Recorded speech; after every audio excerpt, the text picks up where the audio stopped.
Hello friends, welcome है आपका अपने यूट्यूब चैनल ब्रिलियंट शिक्षा बाय अनीता चंद्रा में। तो दोस्तों, आज की वीडियो में हम बात करेंगे dust of snow class 10th का समरी डिटेल और एक्सप्लेनेशन करेंगे पोएम की। तो दोस्तों, इससे पहले आप लोग अगर चैनल पर नए हैं तो चैनल को लाइक, शेयर और सब्सक्राइब करना मत भूलें। तो चलिए स्टार्ट करते हैं poem the dust of snow. देखिए, डस्ट ऑफ स्नो जो पोएम है ये बहुत छोटी सी पोएम है और इस पोएम के थ्रू जो पोएट है वो ये दिखाना चाहता है कि कैसे एक सडन मोमेंट जो है वो पूरा जो दिन जो एक किसी आदमी का खराब जा रहा है उसको वो चेंज कर देता है। बेसिकली जो है इस पोएम के थ्रू जो पोएट है वो बताना चाहता है कि कैसे जो नेचर है उसकी जो एक हीलिंग पावर है, कैसे वो सब कुछ जो है आपका ठीक कर सकती है।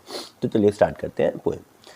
The way a crow Shuk down on me the dust of snow. तो देखिए, बोल रहे हैं उस तरीके से वो जो क्रो जो है एक हेमलॉक ट्री के ऊपर बैठा हुआ है, उसने जिस तरह से बर्फ जो है वो मेरे ऊपर गिराई from a hemlock tree has given my heart a change of mood and saved some part of a day I had rued.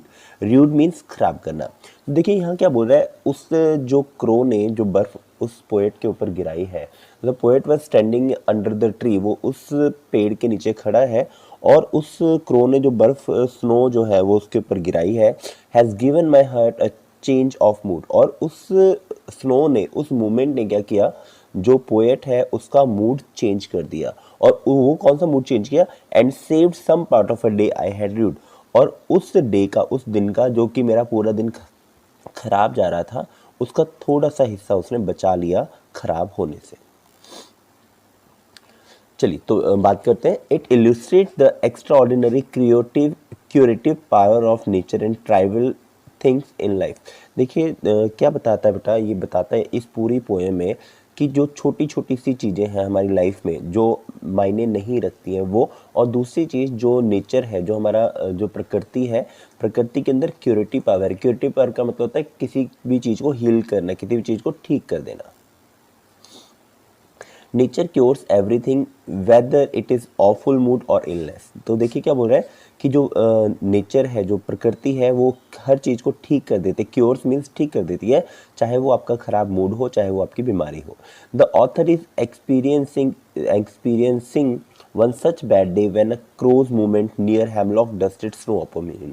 तो उस एक दिन उसका ऐसे ही जा रहा था तो अचानक से क्या हुआ, जो हेमलॉक का एक पेड़ होता है, देखिए ये हेमलॉक क्या है, एक पेड़ होता है और ये एक जहर वाला पेड़ होता है, मतलब बहुत बेकार ख़राब पेड़ होता है। तो इसके आसपास लोग आमतौर पे सुसाइड करने के लिए जाते हैं। तो वो जो है उसने जो क्रो है उसने जो स्नो पोएट के ऊपर डाल दी है, तो उससे क्या हुआ,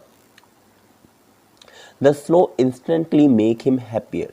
तो उस स्नो ने उसे अचानक से खुश कर दिया। इससे पहले जो पोएट था वो सैड था, दुखी था। His day gets turns better, और उसका जो दिन है अब बहुत अच्छा हो गया।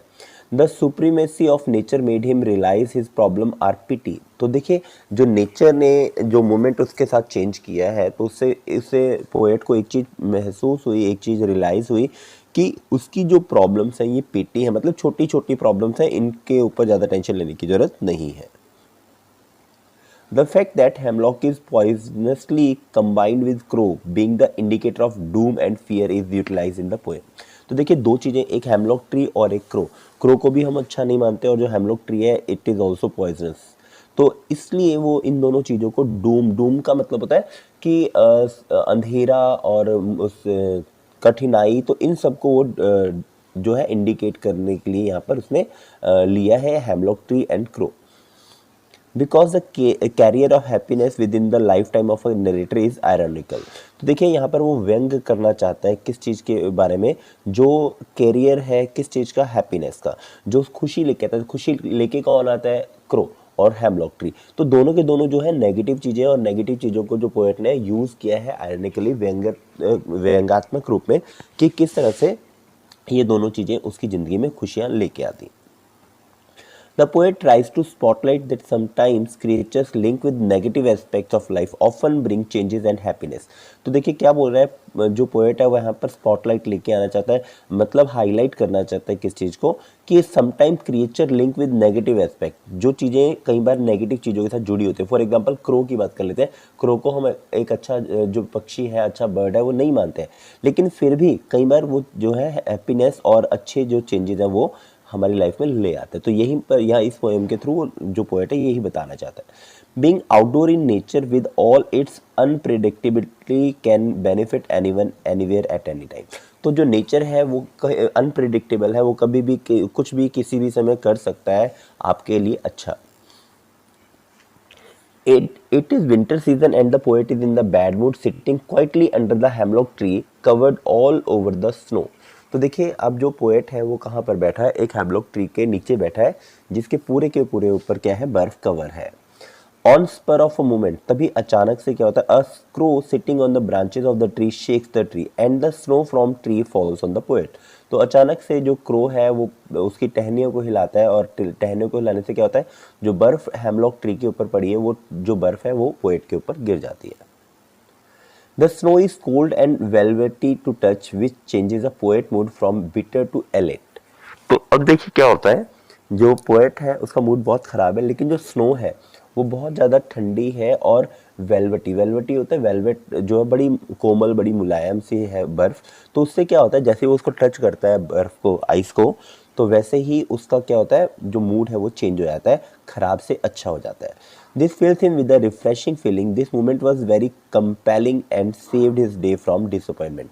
तो अब इस मोमेंट की वजह से उसका जो दिन है जो खराब जा रहा था, जो डिसअपॉइंटमेंट में जा रहा था, निराशा में जा रहा था, वो अब उसका दिन बच जाता है, मतलब दिन उसका अच्छा हो जाता है, वो उसका जो मूड है वो अच्छा हो जाता है। The black crow usually symbolises bad omen and emblem too of death and fear. तो देखिए यहाँ पर जो क्रो है, क्रो को ये माना जाता है कि वो बैड होता है, मतलब बुरा होता है, और एम्बलम का मतलब होता है निशान, एक निशान है किस चीज़ का, डेथ का और फियर का।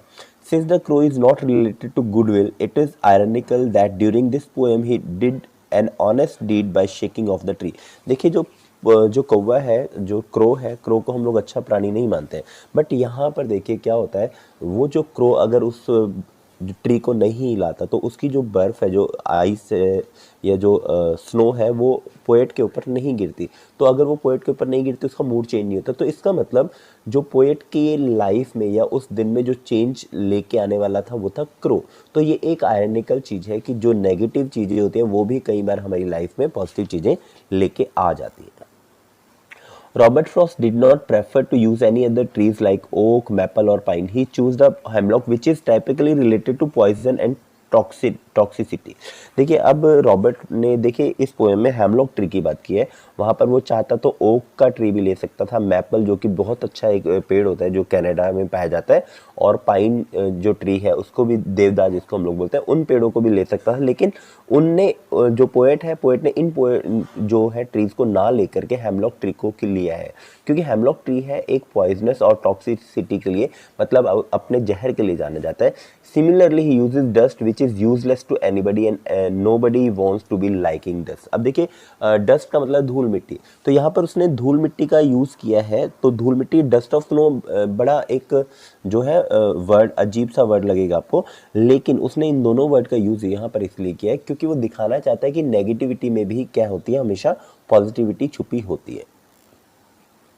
But the poet uses it as impulses that bring positive thought in mind. Anyway, the alluring snow that adorns the poisonous hemlock trees branches is shaken off by a scary crow। देखिए तीनों की तीनों चीज़ें यहाँ पर negative हैं, एक hemlock tree, दूसरा क्रो, तीसरा डस्ट। तो तीनों नेगेटिव चीज़ों से जो पोएट है आपको बताना चाहता है कि कैसे नेगेटिव चीज़ें भी लाइफ में पॉजिटिव जो चेंजेस लेके आ सकती हैं। We have toxic hemlock covered in pure white snow and a person who is depressed getting to kill himself and walking under the tree. The black crow throws the snow on the poet। तो देखिए यहाँ पर जो है hemlock tree है उसको हम लोग टॉक्सिक लेते हैं, जो कि पूरा का पूरा एक कवर है स्नो से, और एक आदमी जो डिप्रेस है, जो बहुत परेशान है, निराश है, हताश है, वो उस पेड़ के नीचे जा रहा है, गुजर रहा है। उससे मे बी हो सकता है उसकी जो इंटेंशन हो वो सुसाइड की इंटेंशन हो या किल हिमसेल्फ की इंटेंशन हो, लेकिन अचानक से जो ब्लैक क्रो है वो क्या करता है, वहाँ से स्नो डाल देता है पोएट के ऊपर। The feel of pure cold snow after his mind about sacrificing his life. On the contrary, he decided to forget the regrets of his life and sorrow to follow the path of feeling of the inner soul.